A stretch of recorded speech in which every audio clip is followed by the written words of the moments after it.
at that. Look at all that gold. Today I'm out here walking at Greeno Land in Carlisle, Massachusetts. And this is one of the conservation lands we have near my house. And that got me to thinking about public lands and areas where the public has a right to use the land, because there's not much of it. A lot of land is all bought up. And when we're prospecting, we can't be going on other people's lands. We got to respect the homeowner, the landowners, so to find places to prospect can be difficult. So it's important to know the rules in your area when you are going out looking to prospect. Some states require permits. Some states don't even allow you to prospect, and you always need the permission of the homeowner or the landowner to prospect. Now in New Hampshire and Maine, we have the White Mountain National Forest, and you're allowed to prospect there. This is public land that you can go and prospect on. But the rules are, they may be requiring you to get a permit, a free permit. This was the last time I spoke with a ranger, but as of now, they haven't. So right now you don't need a permit, but in the future you may, and it will be free, and to go and pan for gold using a pan and a shovel. And no sluice boxes as of yet. When they have the permit, they may be adding, allowing you to use a 3-foot sluice box in the rivers in New Hampshire, or the White Mountain National Forest, which also extends into Maine. So know the rules in your area. Also, logging companies in Maine own a lot of the land up there, and they usually don't mind you. Some do, so it's important to check the area where you go, but most of the time, most logging companies don't care as long as you stay out of the way of their logging trucks, and you can do what you want. So we're going to go back to the house, and we're going to talk about where to find gold in New England. And we're going to show you some maps, and we're going to name some specific rivers where you can go and find gold.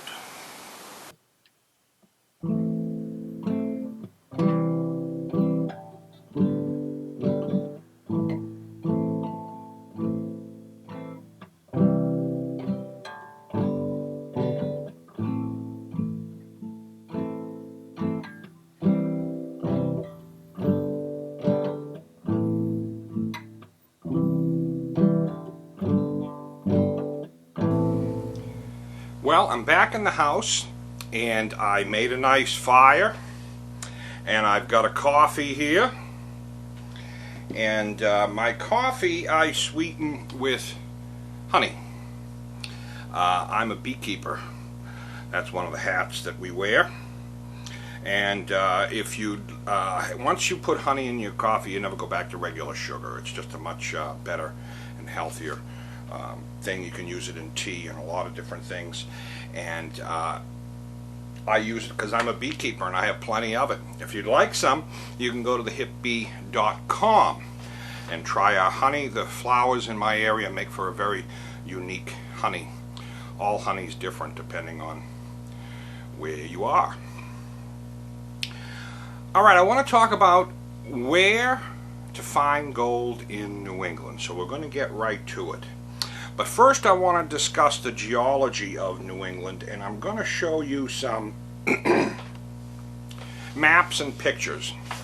This first map is the glacial surface map, and this blue area you see in northern New England, all these blue areas, is mostly granite and shallow rock. Quartz and gold can be found in the veins that form in between the cracks of the granite.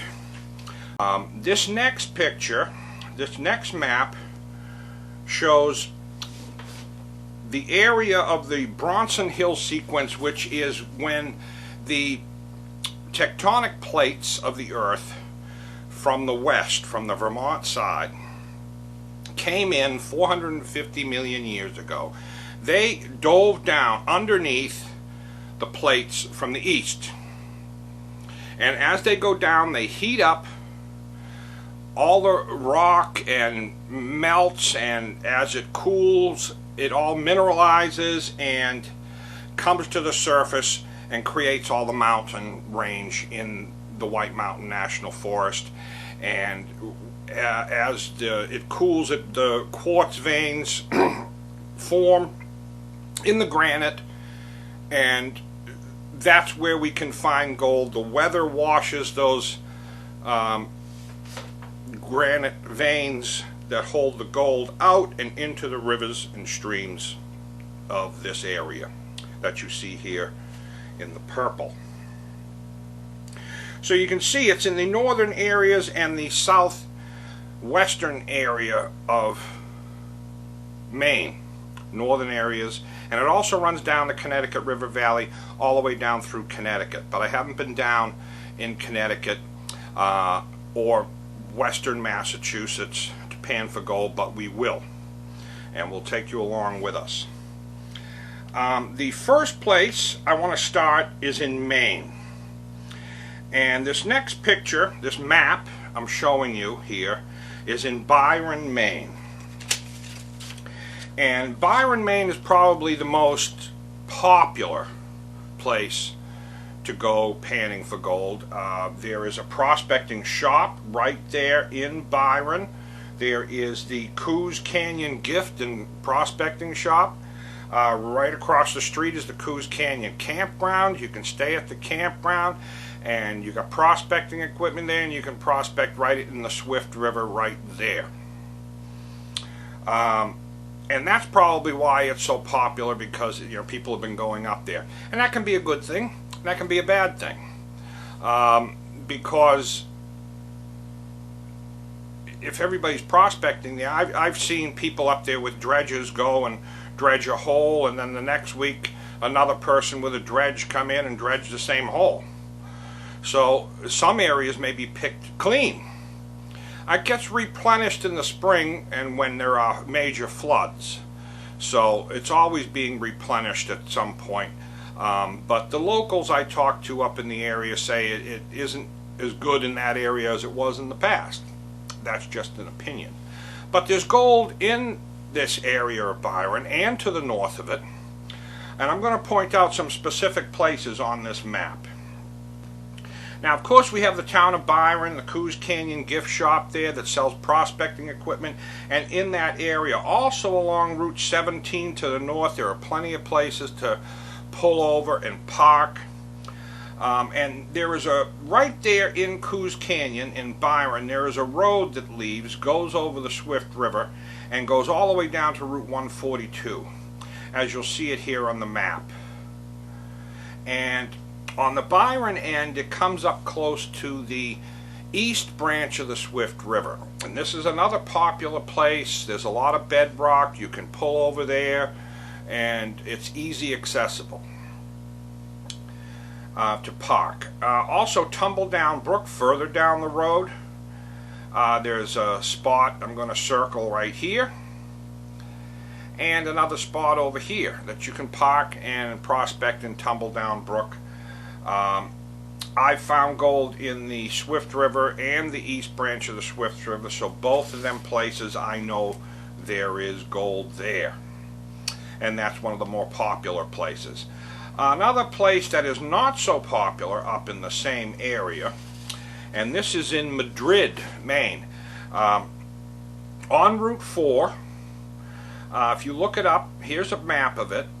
Small Falls Rest Area Just north of that, there is a little road. If you're traveling north on Route 4 and you pass the Small Falls Rest area, there is a left just after it, and it goes over the bridge, the Sandy River. And the Sandy River has gold in it, and I have found gold in that specific spot, the area that I'm going to circle right here on the map. That's a great place to go, and you can walk up and down the river from there to find places that you want to explore. Here's another spot in Phillips, Maine, on the Sandy River. This is the west branch of the Sandy River. If you're traveling up Route 4, before you cross the Sandy River, you'll see there's a left there. I'm marking that here. And if you drive down that road, you can take a right, and the road goes over a bridge and then another bridge. That second little bridge right here where I'm pointing, where the arrow is a great place to pull over. There's areas there to park, and it's a good place to pan, and it's a popular spot, and people go there a lot. And you can find gold there as well, but it also gives you access to walk further up and further down that stream there to find places where people haven't prospected. So there's a couple of spots in Maine. There's also plenty other rivers north of here that we haven't explored, and as we explore them this year, we're going to take you along with us, and you'll see what we find. Now, as we move into New Hampshire, I want to start in the north, up in Pittsburgh, New Hampshire. Two rivers that I want to check out I haven't been to yet is Indian Stream and Perry Stream in Pittsburgh, New Hampshire. They're very easy to find. They're right off Route 3. If you Google Indian Stream Road in Pittsburgh, New Hampshire, or Perry Stream Road in Pittsburgh, New Hampshire, you'll see that there's roads right next to each of these rivers that I hear has gold. I haven't found it yet because I haven't been there, but I'm hoping to get up there, and when I go, I'll take you with me and we'll check it out together. Now, moving south towards the White Mountain National Forest, the areas that tend to be prospected more, there's probably gold all through, but I'm telling you the areas that I have found gold, or I've talked to people that have found gold. And Gale River and Salmon Hole Brook are two rivers in Lisbon area, and Gale River also runs up. It drains the area of the north side of Mount Garfield and South North Twin and Cannon Mountain, the north side and west side of Cannon Mountain, and there's gold in those. From what I hear, and we're going to be doing a trip to both of them this year, and we're going to be exploring those. Now, moving a little bit further south into the White Mountain National Forest, where it's easier to, you can pan anywhere in the White Mountain National Forest with a pan and a shovel, as of right now, as the rules may change like I was mentioning before. So always check on the White Mountain National Forest website, and they have the rules up there for it. But panning and prospecting in the White Mountain National Forest, part of this is, I'm going to show you another map of Route 112. This is the Kangamangas Highway, but the less traveled area to the west. A lot of people use the Kangamangas Highway and they travel from Lincoln to Conway. This is the western part from Lincoln to Bath, and it goes past the Lost River. Down on the other side of the ridge past the Lost River, the wild Ammonoosuc runs out to the Connecticut River, and runs into the Ammonoosuc River, which then runs into the Connecticut River. This area has gold as well. It drains the backside of Mount Moosilauke, and the river on the other side of the mountain, the Baker River, also has gold, and I have found gold in that river as well, and we'll be going back there too because that's a great place as well. But on this section on this map, I'm going to circle an area right here where Route 302 and 112 meet. There's a campground there called Twin River Campground. They have a prospecting shop in their gift shop, and you can get all your prospecting equipment. They have a great selection of all kinds of things and books and to tell you where to go. If you stay at their campground, you can also prospect in the river on their property. You can use a sluice box and even a dredge, because you're outside of the White Mountain National Forest when you're on that end of the Route 112. And they own about a mile of property from Route 302 up 112 that is private to them, and you can buy even if you're not staying with them, you can buy a permit from them to prospect there. But if you just drive a little further down Route 112 to the east, there are places to park all along there, all the way down Route 112, outside of the White Mountain National Forest, and also when you get into the White Mountain National Forest, you can enter places to prospect. And another one I want to point out is up here. I'm going to circle this area right here where Route 116 comes in and meets Route 112. Just after that is Hummingbird Lane, I believe it's called, and it turns into Tunnel Brook Road, and that's where Tunnel Brook comes in off of Mount Moosilauke. That's another great place to pan for gold. There's places to park all along there and along Route 112. All along, all the way into Woodstock in the Lost River, there's places to park. So this is a great area. It's one of the most popular areas of New Hampshire for prospectors because of the access, and the prospecting shop, which is there, gets people out. So those are some areas that in New England, in Maine and New Hampshire. But there's also areas in Vermont that you can go to, and in Massachusetts, the Millers River in Massachusetts, I hear, has gold.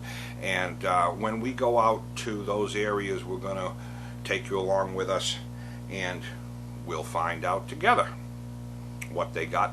Some areas it may be easier to find gold than others, but in the areas that I mentioned, from my experience, it's not too difficult if you know how to read a river, because gold isn't everywhere in the river. You can dig in one spot and find nothing, and you can move over 3 feet and find gold. You got to know how gold flows in a river and how to find and how to read a river, which I'll be doing another video on at a later time. So those are some areas. I hope you get out there and try your luck and do a little treasure hunting and try to find the elusive gold. I thank you for watching. Please hit subscribe and hit a like, put a comment if you have a comment, and until next time, peace.